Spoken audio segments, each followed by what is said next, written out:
भगवान श्री कृष्ण के माता पिता वसुदेव व देवकी के कष्टों के कारण क्या थे। वीडियो स्टार्ट करने से पहले चैनल को सब्सक्राइब कर लें। अगर आपको ऑनलाइन शॉपिंग करना है तो डिस्क्रिप्शन में लिंक दे दिया है, वहां से जाके आप खरीद सकते हैं। श्रीमद् देवी भागवत महापुराण की एक कथा के अनुसार एक बार राजा परीक्षित के पुत्र जनमेजय ने सत्यवती पुत्र महर्षि व्यास जी से कई प्रश्न पूछे। वसुदेव तथा देवकी ने ऐसे कौन से कर्म पूर्व जन्म में किए थे जिससे उनके यहाँ परमात्मा भगवान श्री कृष्ण का जन्म हुआ। धर्मपरायण वसुदेव जिनके पुत्र के रूप में साक्षात भगवान विष्णु अवतरित हुए, वे कंस के कारागार में क्यों बंद हुए? उन्होंने अपनी पत्नी देवकी के साथ ऐसा क्या अपराध किया था जिससे कंस के द्वारा देवकी के 6 पुत्रों का वध कर दिया गया? जगत की सृष्टि करने में समर्थ उन भगवान श्री कृष्ण ने माता देवकी के गर्भ में रहते हुए ही अपने माता पिता को बंधन से मुक्त क्यों नहीं करा दिया? वे 6 पुत्र कौन थे? वह कन्या कौन थी जिसे कंस ने पत्थर पर पटक दिया था और वह हाथ से छूटकर आकाश में चली गई और पुनः अष्टभुजा के रूप में प्रकट हुई? जनमेजय ने कहा, दयानिधे हे सर्वज्ञ, मेरा मन इन संदेहों से व्याकुल हो रहा है, इसलिए मेरे इन संदेहों को दूर कर मेरे मन को शांत कीजिए। व्यास जी ने जनमेजय से कहा, इस विषय में क्या कहा जाए? कर्मों की गति बड़ी गहन होती है। कर्म की गति जानने में देवता भी समर्थ नहीं है। मानव की तो बात ही क्या, जब से इस त्रिगुणात्मक ब्रह्मांड का आविर्भाव हुआ उसी समय से कर्म के द्वारा सभी की उत्पत्ति होती आ रही है। समस्त जीव कर्म रूपी बीज से उत्पन्न होते हैं। तत्वों की ज्ञाता विद्वानों ने 3 प्रकार के कर्म बताए हैं। संचित, प्रारब्ध तथा वर्तमान कर्मों का ये त्रैविध्य इस शरीर में अवश्य विद्यमान रहता है। काल के पास में बंधे हुए समस्त जीवों को अपने द्वारा किए गए शुभ अथवा अशुभ कर्मों का फल निश्चित रूप से भोगना ही पड़ता है। प्रत्येक जीव का प्रारंभ निश्चित रूप से विधि के द्वारा ही निर्मित है। ऊर्ध्व कर्मन की गति न्यारी, सब नदियाँ जल भरी भरी रहिए सागर के ही बधिखारी। उज्ज्वल पंख दिए बगुला को कोयल के ही गुणकारी। सुंदर नयन मृग को दीन्हे बन बन फिरत उजारी। मूरख मूरख राजे कीने पंडित फिरत भिखारी। सृष्टि के समय ब्रह्मा आदि सभी देवताओं की उत्पत्ति होती है और कल्प के अंत में क्रमशः उनका नाश भी हो जाता है। जिसके नाश में जो निमित्त बन चुका है उसी के द्वारा उसकी मृत्यु होती है। विधाता ने जो रच दिया है वह अवश्य होता है, इसके विपरीत कुछ नहीं होता। जन्म, मृत्यु, बुढ़ापा, रोग, दुख अथवा सुख जो सुनिश्चित है वह उसी रूप में अवश्य प्राप्त होता है। इसके विपरीत दूसरा सिद्धांत है ही नहीं। राग, द्वेष आदि भाव स्वर्ग में भी होते हैं और इस प्रकार ये भाव देवताओं, मनुष्यों तथा पशु पक्षियों में भी विद्यमान रहते हैं। पूर्व जन्म में किए हुए बैर तथा स्नेह के कारण ये समस्त विकार शरीर के साथ सदा संलग्न रहते हैं। आदि अंतर रहित यह कर्म ही जगत का कारण है। भगवान विष्णु भी अपनी इच्छा से जन्म लेने के लिए स्वतंत्र होते तो वे अनेक प्रकार के सुखों व वैकुंठपुरी का निवास छोड़कर निम्न योनियों मत्स्य, कूर्म, वराह, वामन में जन्म क्यों लेते? ब्रह्मा आदि सभी देवता भी कर्म के वश में हैं और अपने किए कर्मों के फलस्वरूप सुख दुख प्राप्त करते हैं। प्रत्यक्ष दिखाई देने वाले सूर्य और चंद्र कर्म से ही नियमित रूप से परिभ्रमण करते हैं तथा सबको सुख प्रदान करते हैं, किंतु उनके शत्रु राहु के द्वारा उन्हें होने वाली पीड़ा दूर नहीं होती। सूर्य पुत्र शनैश्चर, मंद और चंद्रमा क्षय रोगी तथा कलंकी कहे जाते हैं। बड़े बड़े देवताओं के विषय में भी विधि का विधान अटल है। भगवान विष्णु को रामावतार ग्रहण करके वनवास का दारुण कष्ट, सीता हरण का महान दुख, रावण से युद्ध व पत्नी परित्याग की असीम वेदना सहनी पड़ी। उसी प्रकार कृष्ण अवतार में बंदीगृह में जन्म, गोकुल गमन, गोचारण, कंस वध और फिर द्वारिका के लिए प्रस्थान आदि अनेक सांसारिक दुखों को भोगना पड़ा। रामावतार के समय देवता कर्म बंधन के कारण वानर बने थे और कृष्णावतार में भी कृष्ण की सहायता के लिए देवता यादव बने थे। वसुदेव तथा देवकी ने ऐसे कौन से कर्म पूर्व जन्म में किए थे जिससे उनके यहाँ परमात्मा भगवान श्री कृष्ण का जन्म हुआ। स्वयंभू वमन वन तर में जब माता देवकी का पहला जन्म हुआ था, उस समय उनका नाम पृषि तथा वसुदेव सुतपा नामक प्रजापति थे। दोनों ने संतान प्राप्त की अभिलाषा से सूखे पत्ते खाकर और कभी हवा पीकर देवताओं के 12,000 वर्षों तक तप किया। इंद्रियों का दमन करके दोनों ने वर्षा, आयु, धूप, शीत आदि काल के विभिन्न गुणों को सहन किया और प्राणायाम के द्वारा अपने मन के मल धो डाले। उनकी परम तपस्या, श्रद्धा और प्रेममयी भक्ति से प्रसन्न होकर श्री विष्णु उनकी अभिलाषा पूर्ण करने के लिए उनके सामने प्रकट हुए और उन दोनों से कहा कि तुम्हारी जो इच्छा हो मांग लो। तब उन दोनों ने भगवान श्री हरि जैसा पुत्र मांगा। भगवान विष्णु उन्हें तथास्तु कहकर अंतर्ध्यान हो गए। वर देने के बाद भगवान ने शील, स्वभाव, उदारता आदि गुणों में अपने जैसा अन्य किसी को नहीं देखा। ऐसी स्थिति में भगवान ने विचार किया कि मैंने उनको वर तो दे दिया कि मेरे सदृश पुत्र होगा, परंतु इसको मैं पूरा नहीं कर सकता, क्योंकि संसार में वैसा अन्य कोई है ही नहीं। किसी को कोई वस्तु देने की प्रतिज्ञा करके पूरी ना कर सके तो उसके समान तिगुनी वस्तु देनी चाहिए। ऐसा विचार कर भगवान ने स्वयं उन दोनों के पुत्र के रूप में 3 बार अवतार लेने का निर्णय किया। इसलिए भगवान जब प्रथम बार उन दोनों के पुत्र हुए, उस समय वे पृषि गर्भ के नाम से जाने गए। दूसरे जन्म में माता पृषि अदिति हुई और सुतपा कश्यप हुए। उस समय भगवान वामन के रूप में उनके पुत्र हुए। फिर द्वापर में उन दोनों का तीसरा जन्म हुआ। इस जन्म में वही अदिति देवकी हुई और कश्यप वसुदेव जी हुए और अपने वचन को सच करने के लिए भगवान विष्णु ने उनके पुत्र के रूप में श्री कृष्ण अवतार लिया। वसुदेव और देवकी और रोहिणी के पूर्व जन्म की कथा और अवतार ग्रहण का रहस्य। कश्यप मुनि और उनकी 2 पत्नियों आदिति और दिति ने ही जल जंतुओं के स्वामी वरुण देव के शापवश पृथ्वी पर वसुदेव देवकी और रोहिणी के रूप में अवतार ग्रहण किया था।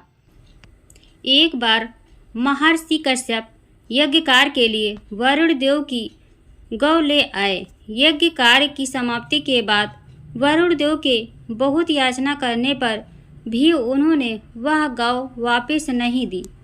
तब उदास मन से वरुण देव ब्रह्मा जी के पास गए और उनको अपना दुख सुनाते हुए कहा, हे महाभाग, वह अभिमानी कश्यप मेरी गाय नहीं लौटा रहा है, अतः मैंने उसे शाप दे दिया कि मनुष्य जन्म लेकर तुम गोपालक हो जाओ और तुम्हारी दोनों पत्नियां भी मानव योनि में उत्पन्न होकर अत्यधिक दुखी रहें। मेरी गाय के बछड़े माता से अलग होकर बहुत दुखी हैं और रो रहे हैं। अतएव पृथ्वी लोक में जन्म लेने पर यह अदिति भी मृत वत्सा जन्म लेते ही बच्चों का मृत्यु को प्राप्त हो जाना होगी। इसे कारागार में रहना पड़ेगा और उसे बहुत कष्ट भोगना पड़ेगा। वरुण देव की बात सुनकर प्रजापति ब्रह्मा ने कश्यप मुनि को बुलाया और पूछा, आपने लोकपाल वरुण की गाय का हरण क्यों किया और फिर आपने गाय को लौटाया भी नहीं? आप ऐसा अन्याय क्यों कर रहे हैं? न्याय को जानते हुए भी आपने दूसरे का धन का हरण किया है। लोभ की ऐसी महिमा है कि वह महान से महान लोगों को भी नहीं छोड़ता है। संसार में लोभ से बढ़कर अपवित्र अन्य कोई चीज नहीं है। यह सबसे बलवान शत्रु है। महर्षि कश्यप भी इस नीच लोभवश दुराचार में लिप्त हो गए। अतः मर्यादा की रक्षा के लिए ब्रह्मा जी ने अपने प्रिय पौत्र कश्यप मुनि को शाप दे दिया कि तुम अपने अंश से पृथ्वी पर यदुवंश में जन्म लेकर वहां अपनी दोनों पत्नियों के साथ गोपालन का कार्य करोगे। इस प्रकार अंशा अवतार लेने तथा पृथ्वी का बोझ उतारने के लिए वरुण देव तथा ब्रह्मा जी ने कश्यप मुनि को शाप दे दिया था। कश्यप मुनि ने अगले जन्म में वसुदेव जी और उनकी दोनों पत्नियों ने देवकी और रोहिणी के रूप में जन्म लिया। पूर्व जन्म में देवकी द्वारा किए गए कर्म ही देवकी के दुखों का कारण। दक्ष प्रजापति की दति और अदिति नाम की दो सुंदर कन्याओं का विवाह कश्यप मुनि के साथ हुआ। अदिति के अत्यंत तेजस्वी पुत्र इंद्र हुए। भगवान विष्णु ने इंद्र का पक्ष लेकर दिति के दोनों पुत्रों हिरण्यकश्यप और हिरण्याक्ष को मार डाला। तब दिति ने सोचा, मैं कोई ऐसा उपाय करूंगी जिससे मुझे ऐसा पुत्र प्राप्त हो जो इंद्र को मार डाले। भगवान की कैसी माया है। लोग अपने की को और अपने आत्मीय को तो बचाना चाहते हैं, लेकिन दूसरों से द्रोह करते हैं। यह द्रोह नरक में ले जाने का रास्ता है। तब इंद्र जैसे ओजस्वी पुत्र के लिए दिति के मन में इच्छा जागृत हुई। अतः वह अपने पति कश्यप जी को प्रसन्न करने के लिए उनकी सेवा करने लगी। दिति ने अपने मन का संयम कर प्रेम, विवेक, मधुर भाषण, मुस्कान व चितवन से कश्यप जी के मन को जीत लिया। वे दिति की सेवाओं से मुग्ध होकर जड़ हो गए। उन्होंने दिति से कहा, अब तुम जो चाहो हम करने को तैयार हैं। दिति ने देखा कि ये वचनबद्ध हो गए हैं, तो उसने कश्यप जी से प्रार्थना की कि मुझे बलशाली एवं परम शक्ति संपन्न पुत्र देने की कृपा करे जो इंद्र को मार दे। यह सुनकर कश्यप जी को बहुत दुख हुआ, क्योंकि इंद्र अदिति के गर्भ से कश्यप जी के बेटे हैं। उन्होंने सोचा कि माया ने मुझे पकड़ लिया। संसार में लोग स्वार्थ के लिए पति पुत्रादि का भी नाश कर देते हैं। अब क्या हो, मैंने जो वचन दिया है ना तो वह व्यर्थ होना चाहिए और ना इंद्र का अनिष्ट होना चाहिए। इस प्रकार सोच विचार करके कश्यप मुनि ने दिति को 1 वर्ष का पुंसावन व्रत धारण करने के लिए कहा। कश्यप जी ने कहा कि यदि तुम 1 वर्ष तक व्रत का पालन करोगी तो तुम्हारे जो बेटा होगा वह इंद्र को मारने वाला होगा, लेकिन यदि व्रत में कोई त्रुटि हो जाएगी तो वह इंद्र का मित्र हो जाएगा। कश्यप मुनि ने व्रत के लिए दिति को इन नियमों का पालन करने के लिए कहा। इस व्रत में किसी भी प्राणी को मन, वचन या कर्म के द्वारा सताए नहीं, किसी को शाप या गाली ना दे, झूठ ना बोले, शरीर के नख व बाल धुला वस्त्र ना पहन, किसी का पहनी हुई माला ना पहन, जूठा ना खाए, मांस युक्त अन्न का भोजन ना करे, शूद्र का और रजस्वला स्त्री का अन्न भी ना खाए, जूठे मुंह संध्या के समय बाल खोले हुए घर से बाहर ना जाएं, सुबह शाम सोना नहीं चाहिए। इस प्रकार इन निषिद्ध कर्मों का त्याग कर सदैव आप पवित्र और सौभाग्य के चिन्हों से सुसज्जित रहें। प्रातः गाय, ब्राह्मण, लक्ष्मी जी और भगवान नारायण की पूजा करके ही कलेवा करें। सुहागिन स्त्रियों व पति की सेवा में संलग्न रहें और यही भावना करती रहें कि पति का तेज मेरी कोख में है। अपने पति की बात मानकर दिति उनके ओज से सुंदर गर्भ धारण कर पुंसवन व्रत का पालन करने लगी। वह भूमि पर सोती थी और पवित्रता का सदा ध्यान रखती थी। इस प्रकार जब उसका तेजस्वी गर्भकाल पूर्ण होने को आया तो दिति के अत्यंत दीप्तिमान अंगों को देखकर आदिति को बड़ा दुख हुआ। उसने अपने मन में सोचा कि यदि दिति के गर्भ से इंद्र के समान महाबलशाली पुत्र उत्पन्न होगा तो निश्चय ही मेरा पुत्र निस्तेज हो जाएगा। इस प्रकार चिंताग्रस्त आदित्य ने अपने पुत्र इंद्र से कहा, इस समय दिति के गर्भ में तुम्हारा शत्रु पल रहा है, अतः ऐसा कोई प्रयत्न करो कि गर्भस्थ शिशु नष्ट हो जाए। दिति का वह गर्भ मेरे हृदय में लोहे की कील के समान चुभ रहा है, अतः जिस किसी भी उपाय से तुम उसे नष्ट कर दो। जब शत्रु बढ़ जाता है तब राज क्षमा रोग की भांति वह नष्ट नहीं हो पाता है। इसलिए बुद्धिमान मनुष्य का कर्तव्य है कि वह ऐसे शत्रु को अंकुरित होते ही नष्ट कर डाले। चतुर राजनीतिक वही है जिसे शत्रु के घर की एक एक बात का पता हो। इंद्र कोई साधारण राजनीतिक नहीं है। अपनी माता की बात मानकर इंद्र मन ही मन उपाय सोचकर अपनी सौतेली माता के पास गए। उस पाप बुद्धि इंद्र ने ऊपर से मधुर किंतु भीतर से विष भरी वाणु में विनम्रता पूर्वक दिति से कहा, हे माता, व्रत के कारण आप अत्यंत दुर्बल हो गई हैं, अतः मैं आपकी सेवा करने के लिए आया हूँ। जिस प्रकार बहेलिए हिरण को मारने के लिए हिरण की सी सूरत बनाकर उसके पास जाता है, वैसे ही देवराज इंद्र भी कपट वेश धारण करके व्रत पारायण दिति के व्रत पालन की त्रुटि पकड़ने के लिए उसकी सेवा करने लगे। एक दिन व्रत के नियमों का पालन करते करते बहुत दुर्बल हो गई दिति से इंद्र ने कहा, माता, मैं आपके चरण दबाऊंगा, क्योंकि बड़ों की सेवा से मनुष्य अक्षय गति प्राप्त कर लेता है। ऐसा कहकर इंद्र उनके दोनों चरण पकड़ कर दबाने लगे। चरण दबाने से दिति को बहुत सुख हुआ और उसे नींद आने लगी। उस दिन वह पैर धोना भूल गई और बाल खोले ही सो गए। दिति को नींद के वशीभूत देकर इंद्र योग बल से अत्यंत सूक्ष्म रूप बनाकर हाथ से शस्त्र लेकर बड़ी सावधानी से दिति के उदर में प्रवेश कर गए और ब्रज से उस गर्भस्थ बालक के 7 टुकड़े कर डाले। तब ये 7 टुकड़े सूर्य के समान तेजस्वी 7 कुमारों के रूप में परिणत हो गए। ब्रज के आघात से गर्भस्थ शिशु रोने लगे। तब दानव शत्रु इंद्र ने उससे माँ रुदन मत रो कहा। फिर इंद्र ने उन 7 टुकड़ों के 7 टुकड़े और कर दिए। इस प्रकार 49 कुमारों के रूप में होकर वे जोर जोर से रोने लगे। तब उन सबों ने हाथ जोड़कर इंद्र से कहा, देवराज, तुम हमें क्यों मार रहे हो? हम तो तुम्हारे भाई मरुद्रण हैं।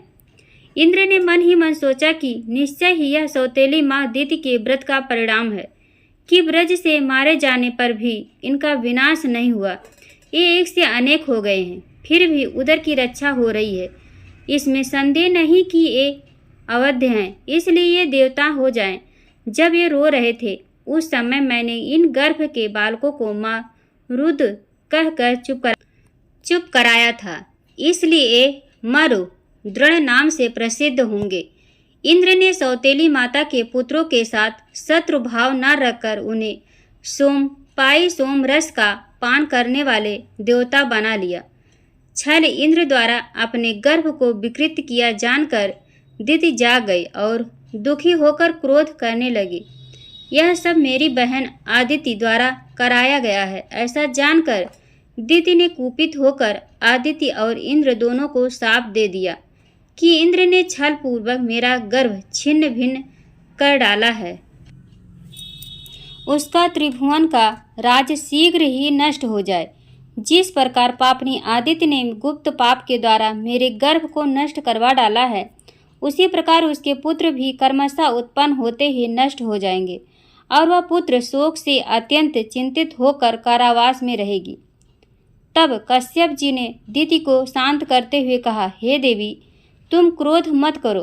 तुम्हारे ये 49 पुत्र मरुद देवता होंगे जो इंद्र के मित्र बनेंगे। तुम्हारा शाप 28वें द्वापर युग में सफल होगा। वरुण देव ने भी उसे शाप दिया है। इन दोनों शापों के संयोग से यह आदित्य मनुष्य योनि में जन्म लेकर देवकी के रूप में उत्पन्न होगी और अपने किए कर्म का फल भोगेगी। माया की प्रबलता सबके शासक, धर्म के रक्षक और तीनों लोकों के स्वामी इंद्र ने जब ऐसा निंदित कर्म कर डाला, तब फिर कौन मनुष्य पाप नहीं कर सकता।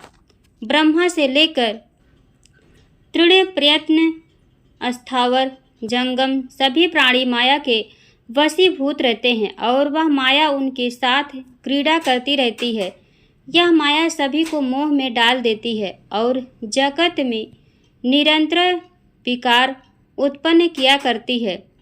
वेदों में कहा गया है कि सतगुण से सभी देवता, रजोगुण से मनुष्य तथा तमोगुण से पशु पक्षी आदि जीव उत्पन्न होते हैं। अतएव जब सतगुण से उत्पन्न देवताओं से भी निरंतर आपस में वैर भाव रहता है, तब पशु पक्षियों में परस्पर जाति वैर उत्पन्न होने में क्या आश्चर्य। देवता भी सदा असंतुष्ट रहते हुए द्वेष परायण होकर आपस में विरोध भाव रखते हैं।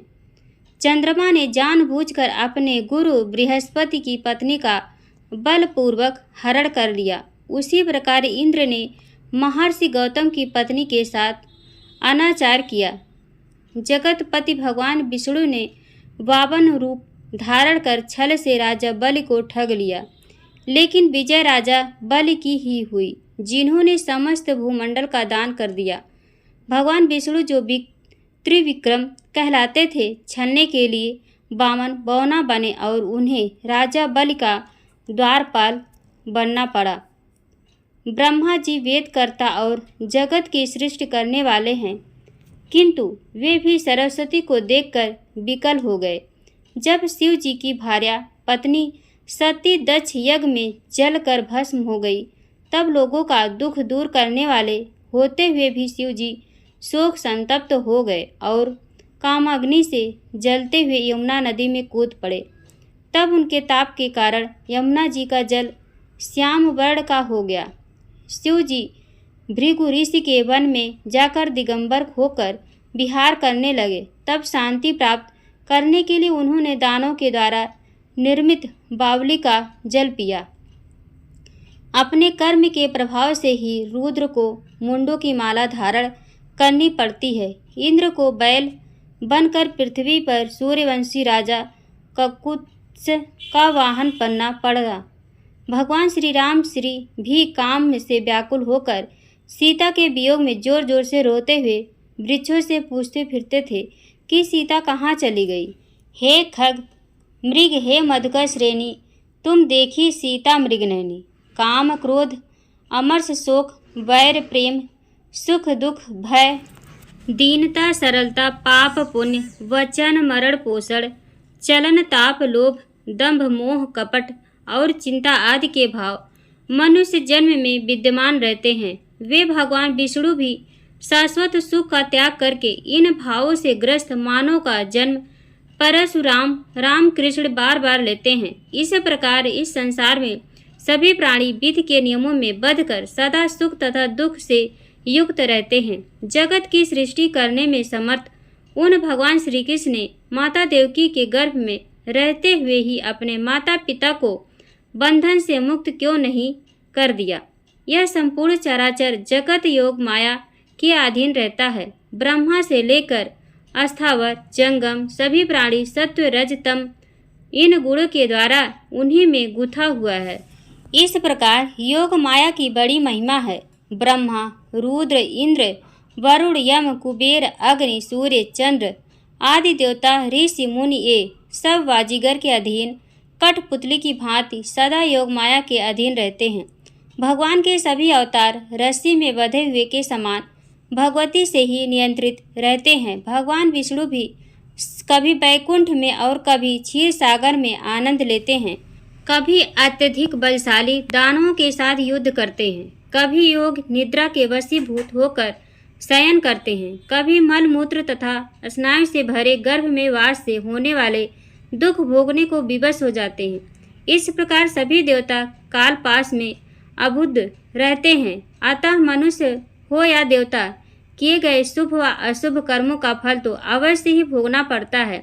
इसलिए जगत की सृष्टि करने में समर्थ उन भगवान श्री कृष्ण ने माता देवकी के गर्भ में रहते हुए अपने माता पिता को बंधन से मुक्त नहीं किया। कर्म फल भोगने के बाद ही वसुदेव देवकी को श्री कृष्ण ने कंस का वध कर कारागार से मुक्त किया और उनका कष्ट दूर किया। देवकी के 6 पुत्रों के पूर्व जन्म की कथा। देवकी के वे 6 पुत्र कौन थे? स्वयंभू, मनवंतर में मारीची और उनकी पत्नी उड़ा के 6 अत्यंत बलशाली व धर्मपरायण पुत्र थे। एक बार ब्रह्मा जी को अपनी पुत्र सरस्वती के साथ विहार करते देखकर ये हंस पड़े। ब्रह्मा जी ने इन्हें शाप दे दिया कि तुम लोगों का पतन हो जाए और तुम दैत्य योनि में जन्म लो। वे 6 पुत्र कालनेमी के पुत्र के रूप में उत्पन्न हुए। अगले जन्म में वे हिरण्यकश्यप के पुत्र हुए। इन्हें अपने पूर्व जन्मों का ज्ञान था, अतः पूर्व शाप से भयभीत होकर वे तप करने लगे। इससे ब्रह्मा जी ने प्रसन्न होकर इन्हें वर दे दिया कि देवता, दानव, नाग, गंधर्व, सिद्ध आदि कोई तुम्हारा वध ना कर सके। हिरण्यकश्यप चूंकि सिद्ध आदि कोई तुम्हारा वध ना कर सके। हिरण्यकश्यप चूंकि देवताओं का विरोधी था, इससे वह अपने पुत्रों से कुपित हो गया कि तुमने अपने पिता की उपेक्षा की। अतः उसने अपने पुत्रों को शाप दे दिया कि मैं तुम लोगों का परित्याग करता हूँ। तुम लोग पाताल लोक चले जाओ और इस पृथ्वी पर तुम लोग खड्गर्भ नाम से विख्यात हो जाओगे। तुम लोग बहुत दिनों तक निद्रा के वशीभूत रहोगे। तुम लोग कर्म से प्रति वर्ष देवकी के गर्भ से उत्पन्न होते रहोगे और पूर्व जन्म का तुम्हारा पिता कालनेमी, जो अब कंस होगा, तुम लोगों को जन्म लेते ही मार डालेगा। इस प्रकार हिरण्यकश्यप के शाप से वे क्रम से कर्म एक एक करके देवकी के गर्भ में आते गए और कंस पूर्व शाप से प्रेरित होकर उन देवकी पुत्रों का वध करता गया। इसके बाद शेषनाग के अंशावतार बलभद्र जी देवकी के 7वें गर्भ में आए। योग माया ने अपने योग बल से उस गर्भ को खींचकर गोकुल में नंद बाबा के घर रह रही वसुदेव जी की पत्नी रोहिणी के गर्भ में स्थापित कर दिया। फिर देवताओं का कार्य सिद्ध करने तथा पृथ्वी का भार उतारने के लिए जगतपति भगवान विष्णु देवकी के 8वें गर्भ में विराजमान हो गए। वह कन्या कौन थी जिसे कंस ने पत्थर पर पटक दिया था और वह हाथ से छूटकर आकाश में चली गई और पुनः अष्टभुजा के रूप में प्रकट हुई। देवताओं का कार्य सिद्ध करने के उद्देश्य से भगवती योग माया ने अपनी इच्छा से यशोदा के गर्भ में प्रवेश किया। भाद्रपद मास के कृष्ण पक्ष में रोहिणी नक्षत्र युक्त अष्टमी तिथि को अर्धरात्रि की शुभ वेला में देवकी जी ने परम सुंदर अद्भुत बालक को जन्म दिया। उसी समय योग माया के अंश से दिव्य रूपमयी त्रिगुणात्मका भगवती ने यशोदा के घर में अवतार लिया। श्रीमद्देवी भागवत महापुराण के अनुसार जब वासुदेव जी श्री कृष्ण को लेकर नंद बाबा के घर पहुँचे, तब स्वयं भगवती ने शैलेंद्री परिचारिका का रूप धारण कर उस अलौकिक बालिका को अपने कर कमलों से वसुदेव जी को दे दिया। वसुदेव जी भी अपने पुत्र श्री कृष्ण को देवी रूपा शैलेंद्री के कर कमल में रखकर योग माया स्वरूप उस बालिका को लेकर कारागार में लौट आए। कारागार में पहुंचकर उन्होंने देवकी की शैया पर बालिका को लिटा दिया। इतने में कन्या ने उच्च स्वर में रोना शुरू कर दिया। रोने की आवाज़ सुनते ही कंस तुरंत वहां आ पहुंचा। वसुदेव जी ने रोते हुए उस कन्या को कंस के हाथों में रख दिया। कन्या को देखकर कंस ने सोचा आकाशवाणी तथा नारद जी का वचन दोनों ही गलत सिद्ध हुए। ऐसा सोचकर उस निर्मम कंस ने बालिका के दोनों पैर पकड़कर पत्थर पर पटका, किंतु वह कन्या कंस के हाथ से छूटकर आकाश में चली गई। वहां दिव्य रूप धारण कर उस कन्या ने मधुर स्वर में कहा, अरे पापी, मुझे मारने से तुम्हारा क्या लाभ होगा? तेरा महाबलशाली शत्रु तो जन्म ले चुका है। ऐसा कहकर वह कल्याणकारी भगवती स्वरूपा कन्या आकाश में चली गई। आप और आपके माता पिता सदैव स्वस्थ रहे। आपको ढेर सारा प्यार, ढेर सारा धन्यवाद। प्रिय दोस्तों, आज की वीडियो में बस इतना। हमारे द्वारा शास्त्रों के अनुसार दी गई जानकारी आपको अच्छी लगी हो तो कमेंट बॉक्स में राधे कृष्ण जरूर लिखें।